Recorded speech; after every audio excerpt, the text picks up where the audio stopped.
Hello, welcome back. എല്ലാവർക്കും പുതിയൊരു വീഡിയോയിലേക്ക് സ്വാഗതം. ഇന്ന് ഞാൻ നല്ലൊരു അടിപൊളി ബീഫ് ബിരിയാണിയുടെ റെസിപ്പി ആയിട്ടാണ് കാണിക്കുന്നത്. അപ്പോൾ ഞാനിവിടെ 2 കിലോ ബീഫ് എടുത്തിട്ടുണ്ട്. അത്യാവശ്യം ബിരിയാണിക്ക് കട്ട് ചെയ്തിട്ടുള്ള രീതിയിൽ തന്നെയാണ് കട്ട് ചെയ്തെടുത്തിട്ടുള്ളത് കേട്ടോ. വലിയ പീസായിട്ട് തന്നെയാണ് കട്ട് ചെയ്തെടുത്തിട്ടുള്ളത് കേട്ടോ. ഇനി നന്നായിട്ട് നമുക്കിതിലേക്ക് മസാല ചേർത്തെടുത്തിട്ട് മസാല കുറച്ച് നേരം ഒന്ന് തേച്ച് പിടിപ്പിച്ച് വെക്കാം കേട്ടോ. എന്നിട്ട് വേവിച്ചെടുത്താൽ മതി. അപ്പോൾ ഇതിലേക്ക് ഞാൻ ആദ്യം ചേർത്തെടുക്കുന്നത് ആവശ്യത്തിനുള്ള ഉപ്പാണ്. ബീഫിലേക്കുള്ള അത്യാവശ്യം ഉപ്പ് തന്നെ ചേർത്തെടുക്കാൻ വേണ്ടി ശ്രദ്ധിക്കണം. പിന്നെ ഇതിലേക്ക് ഒരു 2 ടീസ്പൂണ് മഞ്ഞൾപ്പൊടി ചേർത്ത് കൊടുത്തിട്ടുണ്ട്. ഇനി അതുപോലെ നമുക്കിതിലേക്ക് അങ്ങനെ ഓരോ മസാലകൾ ചേർത്ത് കൊടുക്കാം. ഇതിലേക്ക് 2 ടേബിൾ സ്പൂൺ മല്ലിപ്പൊടി ചേർത്ത് കൊടുക്കുന്നുണ്ട്. മല്ലിപ്പൊടി നല്ല വീട്ടിൽ പൊടിച്ചെടുത്ത മല്ലിപ്പൊടിയാണ് കേട്ടോ. മഞ്ഞൾപ്പൊടി ആയാലും എല്ലാ പൊടികളും നമ്മൾ വീട്ടിൽ തന്നെ പൊടിച്ചെടുക്കുന്നതാണ്.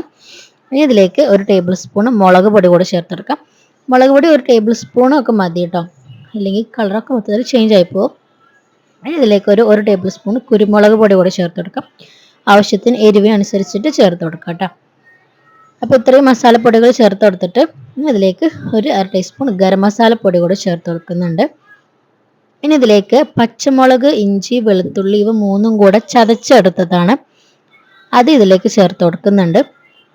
ഇനി നമുക്കിതിലേക്ക് തക്കാളി വേണം. അപ്പം ഞാനിവിടെ ഒരു മീഡിയം സൈസിലുള്ള ഒരു അത്യാവശ്യം വലിയ ഒരു തക്കാളി ചെറുതായി കട്ട് ചെയ്തെടുത്തിട്ടുണ്ട്. അതിലേക്ക് ഒരു 1/2 ലെമൺ കൂടെ സ്ക്വീസ് ചെയ്ത് ചേർത്തെടുക്കുന്നുണ്ട്. നമ്മുടെ ചെറുനാരങ്ങ നീര് കൂടെ ചേർത്ത് കൊടുക്കുന്നുണ്ട്. ഇനി നമുക്കിതിലേക്ക് വേണ്ടത് തൈരാണ്. ഒരു 1/4 കപ്പോളം തൈര് കൂടെ ചേർത്ത് കൊടുത്തിട്ട് നമുക്ക് നന്നായിട്ട് മിക്സ് ചെയ്തിട്ട് ഒന്ന് മാറ്റി വെക്കാം. കുറച്ച് നേരം ഒന്ന് ആ മസാല ബീഫിലോട്ടൊന്ന് പിടിക്കാൻ വേണ്ടി ഒരു 1/2 മണിക്കൂർ ഫ്രിഡ്ജിൽ വെച്ചാൽ മതി. ഫ്രീസറിലല്ല, ഫ്രിഡ്ജിൽ. പുറത്താണെങ്കിൽ ഒരു മണിക്കൂറൊക്കെ വെക്കുന്നത് ആ മസാല പിടിച്ച് കിട്ടാൻ നന്നായിരിക്കും കേട്ടോ. അപ്പോൾ ഇനി നമുക്ക് ബീഫ് നന്നായിട്ടൊന്ന് വേവിച്ചെടുക്കാം. ഇപ്പം ഞാൻ കുറച്ച് നേരം റെസ്റ്റ് ചെയ്ത് വെച്ചിട്ടുണ്ട്. അപ്പോൾ അതിൽ നിന്നുള്ള വെള്ളം എല്ലാം ഇറങ്ങി വന്നിട്ടുണ്ട്. ഇനി നമുക്കിതൊന്ന് വേവിച്ചെടുക്കാം. ഓരോ ബീഫും വ്യത്യാസമായിരിക്കും. നമ്മുടെ ഗ്യാസ് സ്റ്റോപ്പിനൊക്കെ അനുസരിച്ചിട്ട് വ്യത്യാസം ഉണ്ടാവും വേവൊക്കെ. അപ്പോൾ അതൊന്ന് നോക്കാം. അപ്പോൾ എൻ്റെത് അത്യാവശ്യം നല്ല വേവുള്ള ബീഫായിരുന്നു. ഒരു 10-12 വിസിലോളം വന്നിട്ടുണ്ടായിരുന്നു കേട്ടോ. ഇനി നമുക്ക് റൈസ് ഉണ്ടാക്കാം. റൈസ് ഉണ്ടാക്കുന്നതിന് മുന്നേ നമുക്ക് കുറച്ച് ഉള്ളി നമ്മുടെ കാഷ്യൂ നട്ട്സ് എല്ലാം നമുക്കൊന്ന് വറുത്തെടുക്കണം. അപ്പോൾ അതിലേക്ക് ഞാനൊരു പാൻ വെച്ചിട്ട് നെയ്യ് ചേർത്ത് കൊടുത്തു. നെയ്യും ഓയിലും കൂടെ ആട്ടോ ചേർത്ത് കൊടുത്തിട്ടുള്ളത്. ആ ഒരു എണ്ണയിൽ തന്നെ നമ്മൾ മസാലയൊക്കെ ഉണ്ടാക്കിയെടുക്കുന്നത്. ഈ ഒരൊറ്റ എണ്ണ മതി കേട്ടോ. അപ്പോൾ ഞാൻ ആദ്യം കുറച്ച് കാഷ്യൂ നട്ട് എടുത്തിട്ടുണ്ട്. അതൊന്ന് ഫ്രൈ ആക്കി എടുത്തിട്ട് ഇതിലേക്ക് ഞാൻ നമ്മുടെ ഉണക്കമുന്തിരി ഇല്ലേ, അത് ചേർത്തെടുക്കുന്നുണ്ട്. നിങ്ങളുടെ കയ്യിൽ വെള്ള ഉണക്കമുന്തിരി ഉണ്ടെങ്കിൽ അത് ചേർത്തെടുക്കുക. എൻ്റെ കയ്യിൽ ഇല്ലാത്തതുകൊണ്ടാണ് ഞാൻ കറുത്ത ഉണക്കമുന്തിരി ചേർത്ത് കൊടുത്തിട്ടുള്ളത് കേട്ടോ. അപ്പോൾ ഇതൊന്ന് വറുത്ത് കോരി മാറ്റാം. ഇനി നമുക്ക് ബിരിയാണിയിലോട്ടുള്ള വേണ്ട കുറച്ച് സവാള ആവശ്യമുണ്ട്. നമുക്ക് സവാള ഫ്രൈ ആക്കി എടുക്കണം. ഞാൻ 2-3 വലിയ സവാളയാണ് എടുത്തിട്ടുള്ളത്. അത് നമുക്ക് നന്നായിട്ട് കനം കുറച്ച് അരിയാന്ന് പറയുന്നത്, നല്ല സ്ലൈസ് തിന്നായിട്ട് അരിഞ്ഞെടുത്തിട്ട് അത് നമ്മൾ ഈ ഒരു എണ്ണയിൽ ഇട്ടിട്ട് നല്ലപോലെ ഫ്രൈ ചെയ്തെടുക്കുക. നല്ല ഗോൾഡൻ ബ്രൗൺ കളർ ആവുന്ന വരെ നന്നായിട്ട് ഫ്രൈ ചെയ്ത് എടുക്കണം കേട്ടോ. നമ്മുടെ ചാനൽ പുതുതായിട്ട് ആരെങ്കിലും കാണുന്നവരുണ്ടെങ്കിൽ ഒന്ന് സബ്സ്ക്രൈബ് ചെയ്ത് സപ്പോർട്ട് ചെയ്യാൻ മറക്കരുത്. സബ്സ്ക്രൈബ് ചെയ്യുമ്പോൾ കൂടെയുള്ള ആ ബെല്ലൈക്കൺ ഒന്ന് ഓൾ ഒന്ന് ഇനാബിൾ ചെയ്ത് വെക്കാം. അപ്പോൾ ഞാനിടുന്ന വീഡിയോസൊക്കെ നിങ്ങൾക്ക് നോട്ടിഫിക്കേഷൻ ആയിട്ട് വരും കേട്ടോ. നമ്മുടെ ഉള്ളി ഒന്ന് വെന്ത് പെട്ടെന്നൊന്ന് ഫ്രൈ ആയി കിട്ടാൻ വേണ്ടി ഒരു ഇത്തിരി ഉപ്പ് നമുക്ക് ചേർത്ത് കൊടുക്കാം. അപ്പോൾ നന്നായിട്ടൊന്ന് പെട്ടെന്ന് തന്നെ ഫ്രൈ ആയിട്ട് കിട്ടുകയും ചെയ്യും. അത്യാവശ്യം എണ്ണ ഉണ്ടെങ്കിൽ തന്നെയാണ് ആ ഉള്ളി നല്ലപോലെ ഫ്രൈ ആയിട്ട് വരുള്ളൂ കേട്ടോ. അതൊന്ന് പ്രത്യേകം ശ്രദ്ധിക്കണം.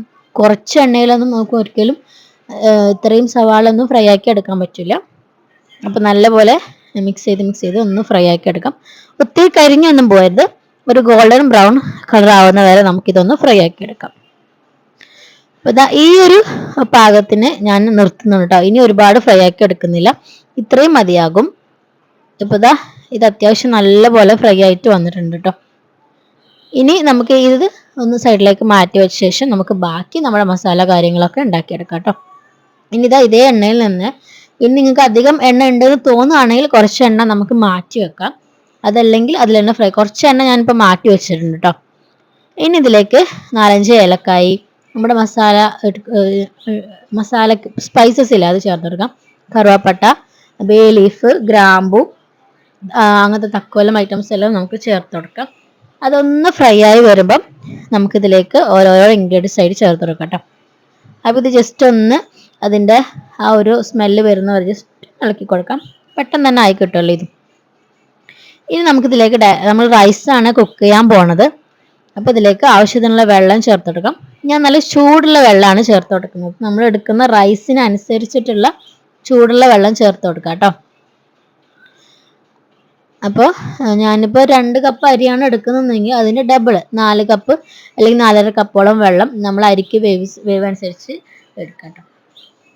അപ്പം ഞാനിവിടെ നമ്മൾ ചൂടുള്ള വെള്ളമാണ് ഒഴിച്ചു കൊടുക്കുന്നത്, അളന്നിട്ട് ഒഴിച്ചു കൊടുക്കുന്നത്. അപ്പോൾ നമുക്ക് പെട്ടെന്ന് തന്നെ നമ്മുടെ റൈസ് വെന്ത് കിട്ടുകയും ചെയ്യും. ഒരുപാട് സമയം നമുക്ക് ആവശ്യം വരുന്നില്ല. അപ്പം നമുക്ക് പെട്ടെന്ന് തന്നെ വെള്ളം തിളച്ച് കിട്ടും. നമ്മൾ ചൂടുള്ള വെള്ളം ഒഴിച്ചത് കാരണം പെട്ടെന്ന് തന്നെ തിളച്ച് കിട്ടും കേട്ടോ. ഇനി നമുക്ക് റൈസിലോട്ടുള്ള ഉപ്പ് ചേർത്ത് കൊടുക്കാം. എപ്പോഴും നമ്മൾ വെള്ളം നമ്മൾ ഉപ്പ് ടേസ്റ്റ് ചെയ്യുമ്പോൾ ഉപ്പ് മുൻപിൽ നിൽക്കണം, അതുപോലെ ഉപ്പ് ചേർത്ത് കൊടുക്കണം. ഇനി ഇതിലേക്ക് നമ്മുടെ ഈ ഫ്രൈഡ് ഓണിയൻസ് ആണ് ചേർത്ത് കൊടുക്കുന്നത്.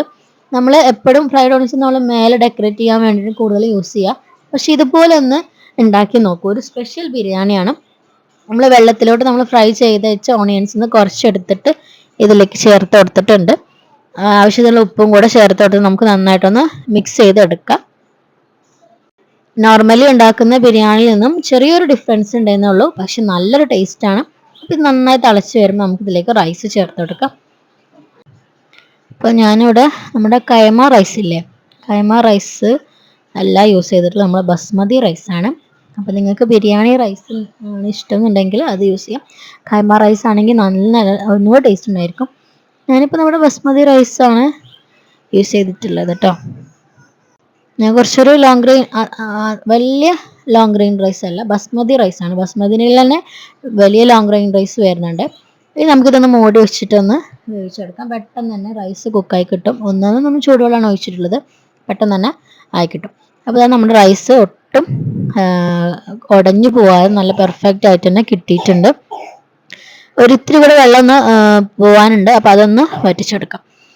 എന്താ നമ്മുടെ ബീഫ് ഇവിടെ നല്ലപോലെ വെന്ത് അതിലെ വെള്ളമൊക്കെ വറ്റി നല്ലപോലെ വന്നിട്ടുണ്ട് കേട്ടോ.